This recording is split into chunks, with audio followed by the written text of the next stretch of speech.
Oh, perfect. Much better. Okay. Okay. So we are live on YouTube the first time. The Cybersecurity Insider. Yeah, don't forget.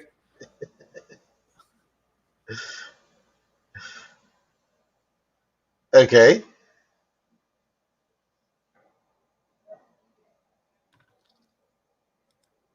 And today it's episode 21.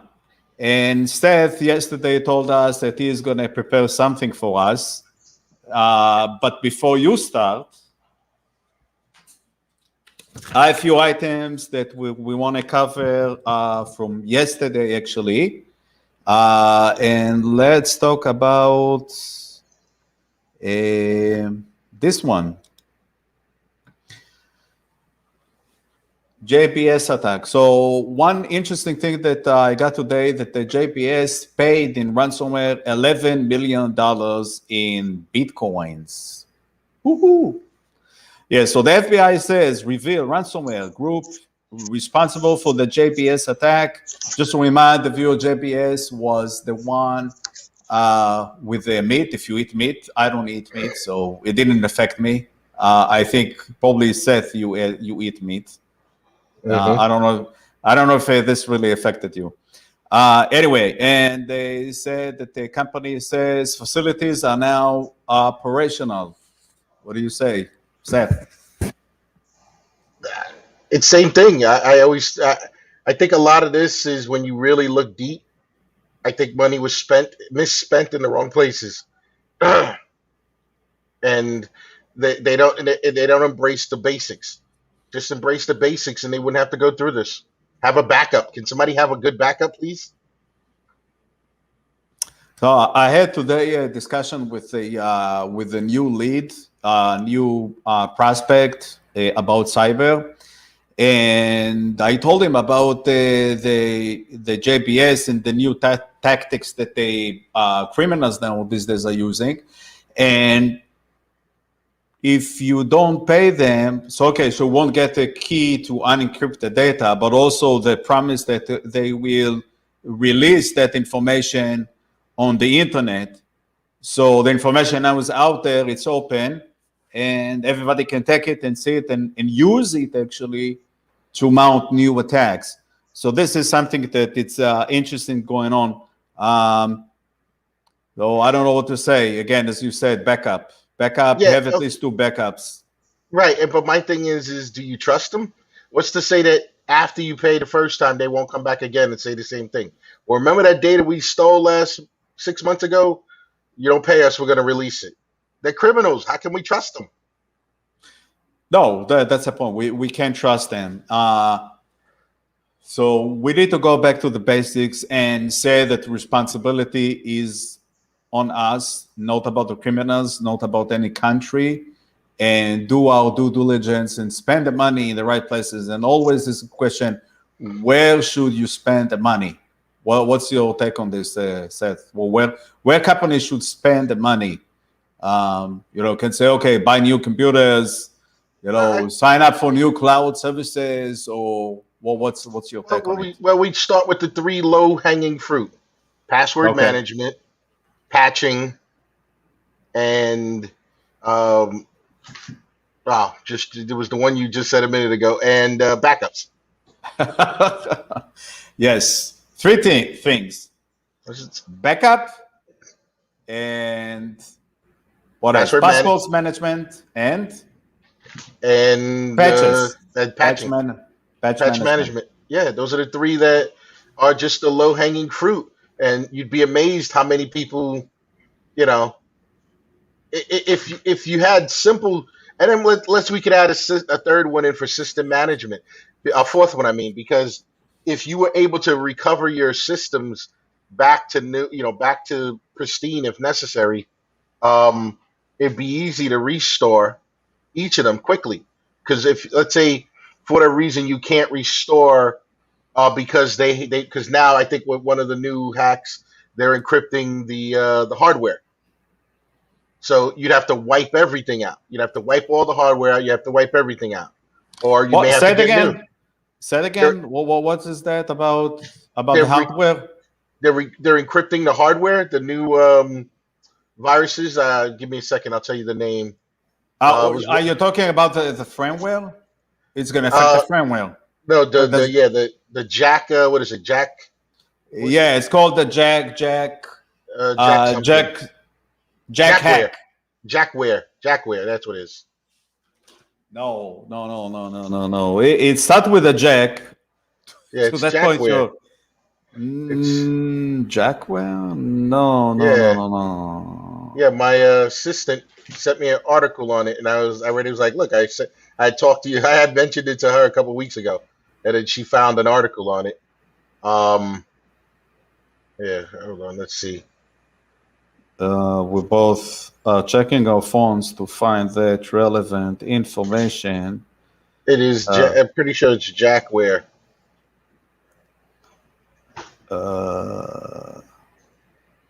Yes, let's see.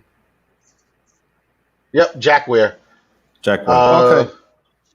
New type of ransom could be 10 times as deadly as Yeah. Yeah, that they take the devices, the hardware. Yes. So Right. So they're yeah. encrypting the hardware. But my thing is if you can wipe everything out, then you could start over either fresh and then restore your last, diff, or things like that. Like it gives you other options than doing a full restore. But if you touch the hardware, how can you now recover? Because now they take my device, which is my phone, and made it a piece of useless plastic, because now I cannot even access the hardware anymore, and I lost access to my data, and I don't have anything now. So now what? Well, with the Jackware, if you can actually reset everything, then you're good. If not, then the reality is then you're going to have to get new equipment, which makes the impact much a lot more greater. right. Yes, because one of the solutions, and one of the guys that was hacked recently, I know one of the engineers there, and they had a site where ransomware went rampant, and it got into a lot of the systems and got into a lot of the servers. And what they did was they virtualized everything. They basically said, use what you got, and here's your virtual image for your desktop. And they virtualized all the servers. They got everything up and running virtually. They went and I think it was through Dado or whoever it was they went through, and they virtualized everything. They had everything up and running within a day, and then slowly but surely they transitioned everything back to hardware. They were back up and within a day. That's a good way how to recover within a day. Yeah, because like I said, everything was virtual. The desktops were virtual and the servers were virtual. So they went from backup to virtual. So because that's what, like with Dado, you can virtualize everything. So the minute you want, you just spin it up. You just hit it. It takes the backup and spins it into a virtual session. And that's what they did. They virtualized the desktops and the servers, and, if I'm mistaken, the laptops that were out there. And so if you had a computer or something at home, you could get, you can, remote to that machine and log in and do what you needed to do. And then the IT were able to log into the servers, make sure everything was running with that, make sure everyone can work, all the services, the different services and all their applications were working. And within a day, they were literally everyone can work. Now it's a matter of getting people access to their desktops, and then slowly but surely, whatever laptops and that they can recover, they started, recovering them hardware wise, restoring them. And that took over a week, but within a day, they were still virtual. Okay. All right. So with that, we're going to switch to the next item on the menu, which is another ransomware. Would that be? Massachusetts Steamship Authority hit with ransomware attack. Oh, so now the story is ransomware attack affecting the Massachusetts steamship authorities' computer network has affected its operations. Customers were unable to make reservations or purchase tickets online or by phone. Interesting, no? It's just, yeah, I'm not surprised, man. Yeah, we are not surprised. Okay, I guess if people want to know what they should do about it, just watch the previous episodes that we've done, but actually go back to the beginning of this live, and they can hear what we said. The three low hanging fruit. Well, and all the other thing is I received a notice because I think you had mentioned yesterday about the 1.2 billion-dollar data hack. Yes. 1.2 billion, yeah. Um, so I think I got an alert this morning or last night saying, "Hey, your information was breached." Yes. So the first thing I did, the minute I saw it, I just went in and changed all the passwords. It just had one email address, so I just changed all the main passwords for that for the different things. And one of the things we'll talk about later is because I have a password manager, I know what username, where that username, email address is connected to and what applications. And then I can go through and just change any of those, and that's it. Right. You have a better visibility, let's put it this way. Yeah. Password manager allows you to, to look at and basically just make easy changes. Right. Okay, so we're gonna switch now to the next item. What do you think that would be? Ransomware again? Good guess. Fujifilm shuts down network in a wake of a ransomware attack. Fujifilm has shut down parts of its network after becoming aware of a possible ransomware attack. But didn't they succeed? Didn't they succeed and do restores? I don't know. The Tokyo-based company has also disconnected from external correspondence. I guess now they cannot receive emails. Maybe they can send, but can't receive. I don't know. Okay. Let's switch. One of the big companies, if it wasn't Fuji, there was another company that successfully, they didn't pay. There was success. Yeah, I think we spoke about it in episode 20. We had one case of an organization that was able to fend from a cyber attack. So right. Yeah, but that was a success. Yes, right, because they had a plan that they tested and it worked. Incident response, people. Incident response. Yes. Okay.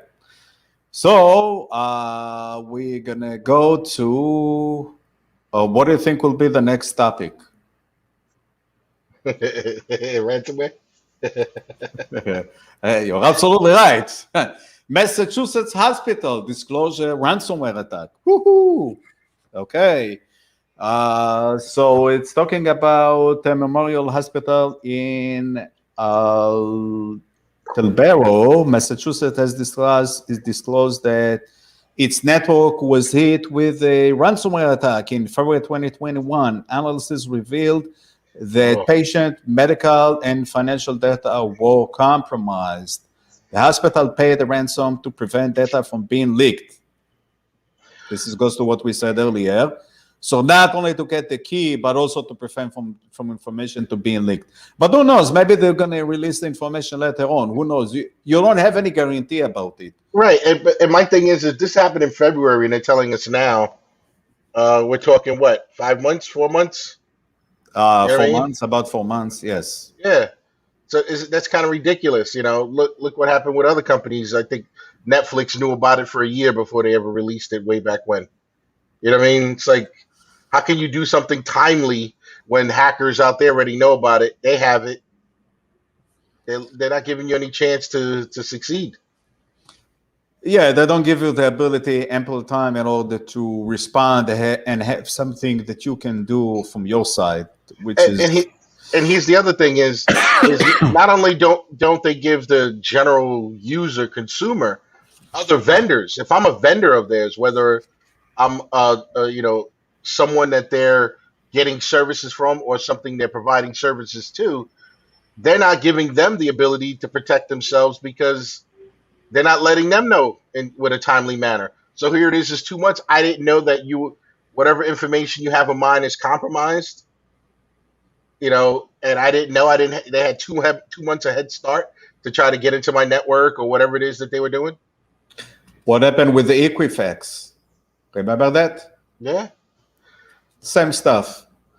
that's the problem I have. I think that is the one thing that there should be regulation on, that it has to be disclosed within a set period of time. And also, the incident also affected healthcare providers that had partnered with There you go. this hospital. So this is Yeah. supply chain attack Yeah.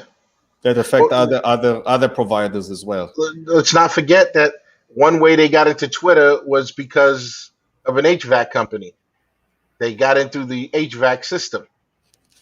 So this is why supply chain matters. Exactly. Let's see. Our next item is WordPress. So WordPress released the anti-spam plugin manufacturer released an update, the security update. That is interesting. So a company Firewall by CleanTalk plugin for WordPress have released an update version to fix a SQL vulnerability injection vulnerability that could expose sensitive data. The plugin has been installed in more than 100,000 sites. Users are urged to update the most current version of the plugin, which is 5.156 or later. So SQL injection is not new anyway. Right. Just a new form of it. No, it's just those creators of this plugin. They created a problem. They didn't do what it's called. At least get the OWASP top 10 in web application security, and maybe they didn't do thorough tests. So if you expose a system, a web application to the internet, facing the internet, or even internally, you need to make sure to do what's called the web application security, do code review, either static or dynamic, in order to find those vulnerabilities. And apparently this is what happened. They didn't do what they need to do in order to verify. I mean, still, there's a limit in time and resources. So that's it. But one of the two things with this one is, one, there should be people should set up their automated updates on their WordPress plugins so that you not have to worry about it. Two, even though this had a vulnerability, a good firewall like WordPress Fence, and a few of them would have stopped that SQL injection either way, that vulnerability. Yes. So when you have a WordPress, now it also brings another point that should be mentioned. Actually, two. With WordPress, so you have the base system, the core system, and then you have all those plugins around it. They're coming to add more functionality to the core content management system, and the plugins are really become a source of vulnerability. So I had a discussion today, as I told you, with the lead, and I asked him about the website, and he said, "Do you know who is maintaining the website?" He told me, "Oh, the marketing department." I said, "Well, I don't think the marketing department will have anything about security, any concerns about security." He said, "Well, I think too as well." So here you have a marketing department that handles the website, yet they can bring a lot of problems because they don't understand the security and the countermeasures in this case. Right, So, and I think the problem there isn't that the marketing department has access. It's the marketing department shouldn't be in charge of the operations. Yeah, they can update, they can, do whatever they need to do for the website, but the actual operations of that website should be handled by IT.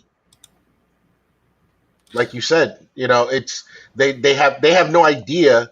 It's like, oh, if I have a control for air conditioner, so then now I have to go downstairs and manage the air conditioner, the actual air conditioner coils. No, I just turn it on and off. That's all the marketing department needs, right? They need to access it, throw some web pages up, and that's it. Why is it their responsibility to now have to go and fix it if there's a problem? Well, it should probably like a shared responsibility. So the marketing department will update the site with the content. Look, you need to give them the ability. You need to give them the ability, yeah, to add content and fix the content and do whatever they need. However, when it comes to security, the IT department, well, it depends on organization, right? Every organization is a little bit different and they do things differently. But ultimately, the IT should handle it, or the security people should handle it and make sure that the site is functioning, but also secure to some extent. Right.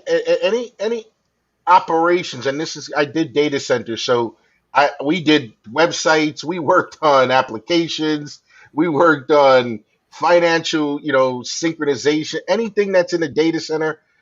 If it had a connection to the outside, it belonged to us. We managed it. Okay. Anything that went outside the building or data came into the building for it, it had to go operationally. We had to manage it. We gave you the space. We gave you the hardware. Whatever backups. We did everything for that in the data center. So that's the biggest issue. Is operationally that should be IT. If it's a one-man spot or a 5 people spot or a 20-person IT department, that has to be in the hands of IT. The WordPress operations, the back-end operations. Right. Okay, so I think we are done. I'm done with all my items. I mean, I have another stack of papers that we can go over, another items that we can go, but I think now we are 22 minutes and it's your time, it's your show. So I'm going to make you solo and you're going to get started. Well, sure, not a problem. So one of the things we had talked about, and we keep talking about it, are the 3 basics when it comes to, we say, the foundations for cybersecurity. In and of themselves, they are not considered cybersecurity, but they are the great foundation. Password management, patching, and backups. Those are your biggest before you get into firewalls, before you get into anything else. These are the things that are going to, because only a third of all problems are going to be your technology, the hardware, and stuff like that. The rest of it is going to be the policy procedures, your culture, which is your policy procedures and accountability. What happens if somebody does something wrong? What penalties? And then the other part of that is going to be the human factor. And if there are people that are going to come in and purposely do things. There are people who inadvertently do things because of mistake, or people who are just apathetic or not trained, or for different reasons. So you want to minimize those things. Password managers help minimize that. It allows you to add passwords in. People could use it at home, and you can maintain separate passwords for different items. So statistically speaking, people will put a password in at work and they'll use the same password at home, or vice versa. They have a password at home and they'll use it at work. That is not good. With a breach like just happened just yesterday, and I think there was one last week or a couple of weeks ago, what the hackers and the groups out there will do will take, if they find a breach on Netflix, Joan, at hotmail.com, Joan B at hotmail.com, they'll go check that against, and if they can track down a little information from Joan and she works for ABC, Now they're going to go and check out everything related to ABC. They're going to check out every credit card company, every financial company they can find, Netflix. They're going to do all the entertainment stuff. They're going to try to track down where Joan has used this username and this password, and they're going to try to get in. And if they can figure out that Joan's username is different at work, because she hasn't, they use a totally separate standardization over there, but she may use the same password. They'll take the password and try to use it at her work, and they'll go and use all the different business software. They'll try to see which of those Joan may have access to. They'll try to use her username and password, her business username, work username, and this password that they assume she might use, and they'll put the same thing. They'll go through the financial stuff. They'll go through all the different iterations that we just talked about to see, and then they'll go to the application companies, QuickBooks, Salesforce. They'll check through all of those. Some of these people have applications that are automated for this. I put in a username and I put in a password, and it'll check 100 of them within a second. And it'll do the same thing for a work email, the username and password. It'll just check a bunch of different business related stuff, just run through CRMs, Salesforce applications, marketing applications, social media. It'll go through them all, check all the financial companies, and go through the business accounts sections and try to log in through there. You wouldn't believe how successful they are to breach quickly into these things, because there's always something you forget. And that's why password managers will help you and alleviate a lot of that problem, because if something is breached and you find out about it, you're not trying to figure out where you use that password, that username. You don't have to try to figure out. You can see, oh, I use this username over here at the financial place. So now you can go in and just change, even though you may have separate passwords. You don't know which one of them was breached. All you know is Netflix was breached or Wells Fargo was breached. Okay, so the Wells Fargo password may be compromised, but you can now go in any of the places that you use that account and change the passwords in general. The same thing, when it comes to patching, there are numerous types of products out there, that will do it. And one of the ones that I use, it's very simple for patching. Um, Patch My PC.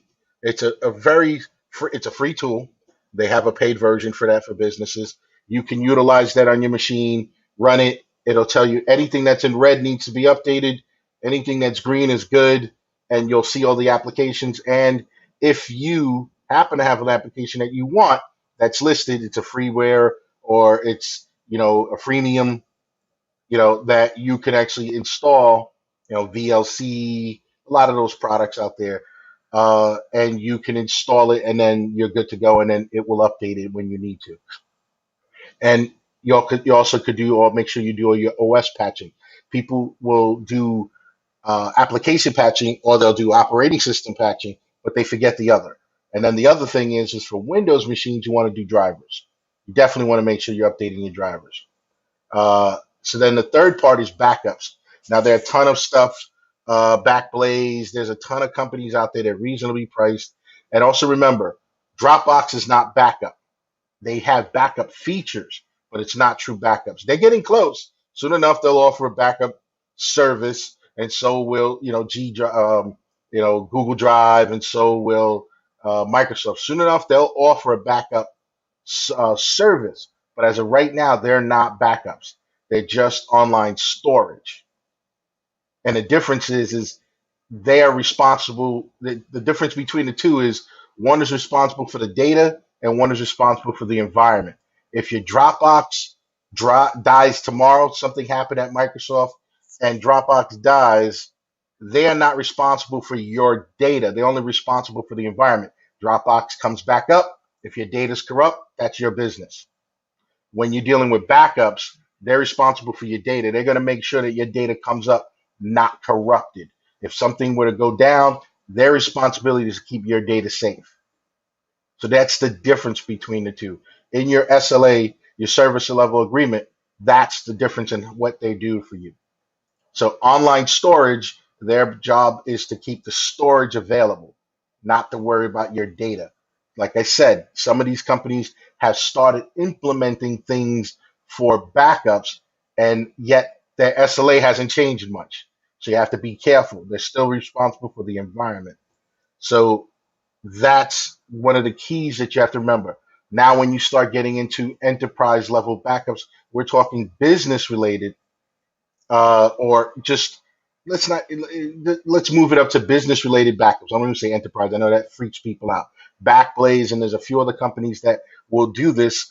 Dado, there's Storage Guardian. There's a ton of them out there that you as a business can get a hold of that, and they will back up your machine, and they can do bare bones backups, and meaning that if something were to go wrong, you can restore back to a clean, dead machine. So if the machine is new out of the box, you can restore right to it bare bones. And the same thing for any of the other devices, laptops, computers, stuff like that, servers. So when you're able to do that, it makes it easier for you to restore from a virus, ransomware. If they encrypting the hardware, you can wipe that. And I'm assuming most people know how to do that. You wipe the hardware. You can reset everything, no matter what they do. All that can be reset. The difficulty of it makes it, depending on what they encrypting and where they're encrypting at, may make it a little more difficult. But you can recover from that and also the biggest thing with backups. Remember, disaster recovery planning is about multiple layers of how you plan and what, in case, like he was saying, an incident plan of what happens and what do we do. Um, you know, Disaster recovery, backups are for files. Something, a file is missing, we want to restore. We want to restore a machine. We want to restore different things. But what happens when a site goes out? What do you do then? What happens if there's a water main, or like what happened with COVID? You can't get back into the site.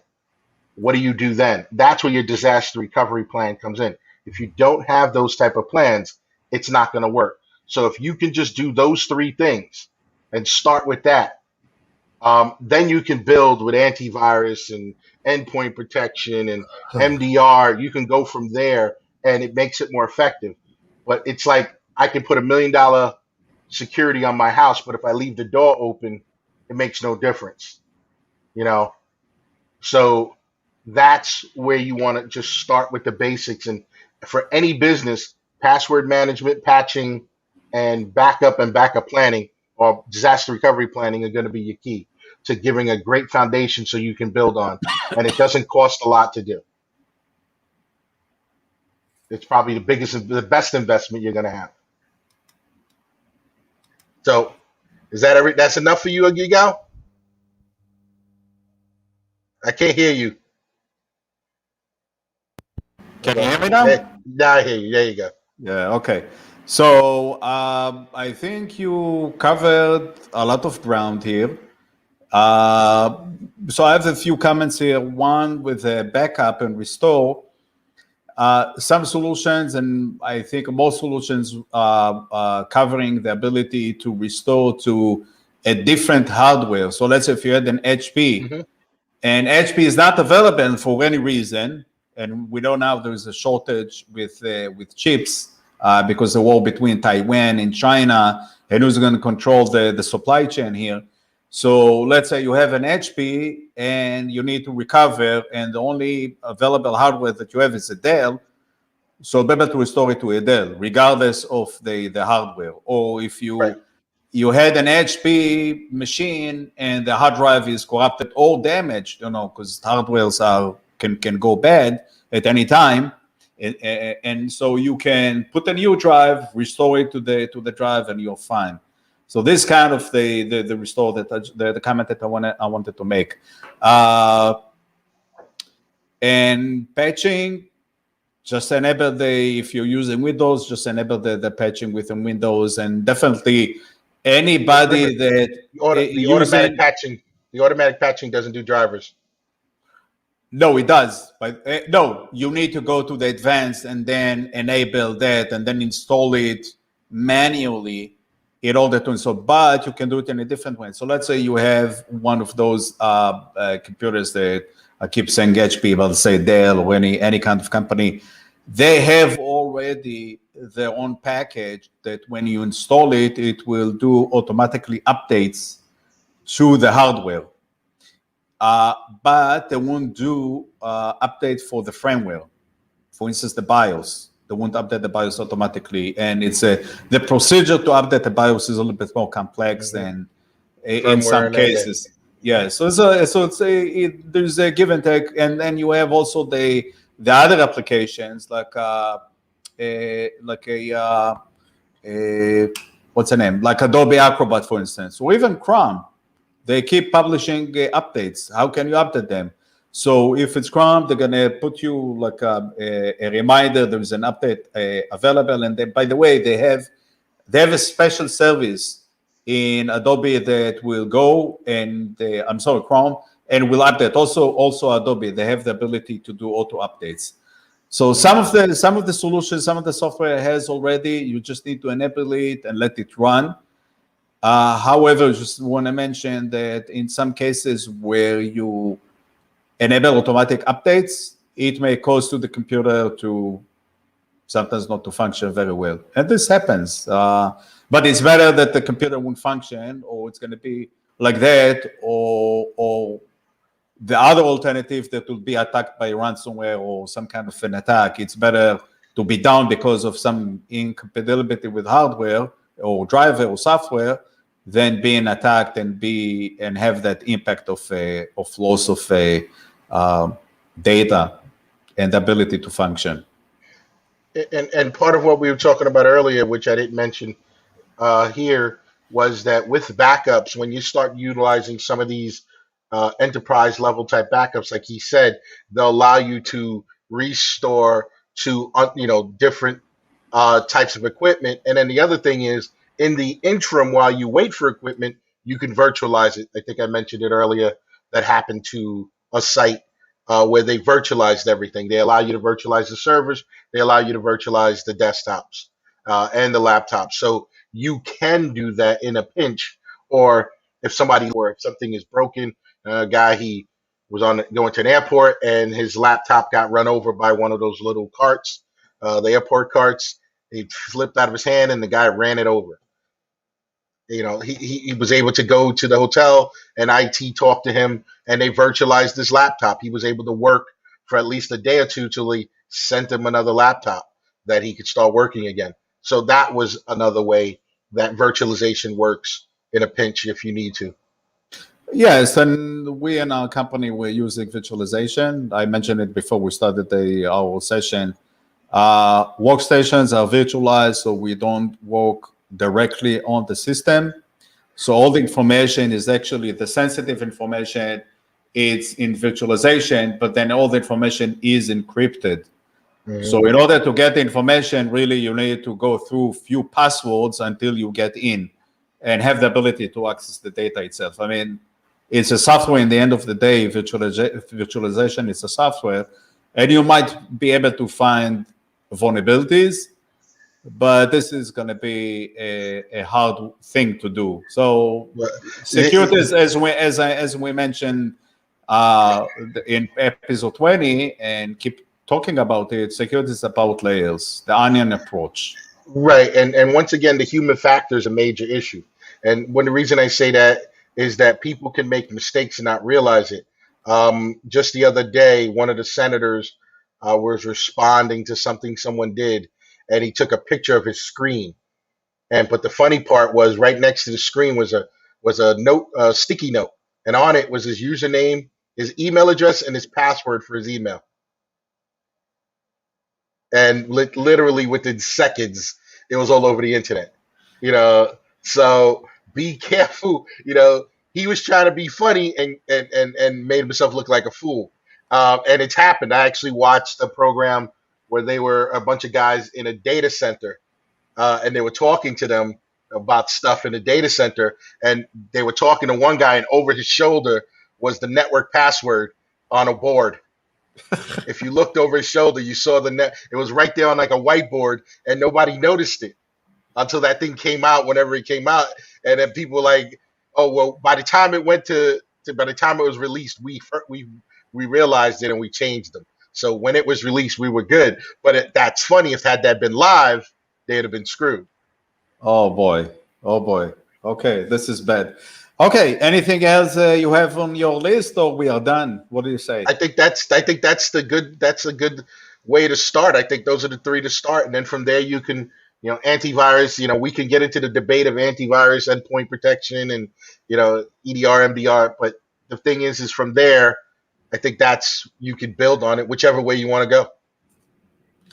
Okay, so let's summarize it: backups, password Patching. management, and patching. Yep. Okay. Oh, All right. and sub A, backup planning also. Oh, backup and make sure to have Disaster at least two places where you store backups. So let's recovery say planning. if you can't access one backup, you can always have access to the other one. Okay, so with that, we are finishing this episode 21 of the Cybersecurity Insider. Me, the host, Igal Behar, and Seth, our super guest, as we call you. Thank you for joining for this first live stream. We had a failed live stream a few minutes ago when we tested it. So with that, thank you. And hopefully we'll touch base again, maybe next week, and we'll do more sessions. We'll bring more information, useful information to our viewers. Or maybe next time we'll do some kind of a little bit more in-depth presentation about cyber. And I think we can conclude. Oh, don't forget, please don't forget to share, like, and subscribe. Well, it's written a little bit different, but that's okay. So share, subscribe, and like. Any comments, put them below. Stay aware and stay safe, man. That's all I can say. Exactly. And say hi to your dog out there, because I hear him moving around. Okay. I got 3 of them. Oh. Good luck with that. Okay. All right. Thank you, guys. Thank you for watching. Thank you, Seth. Take care. Bye-bye.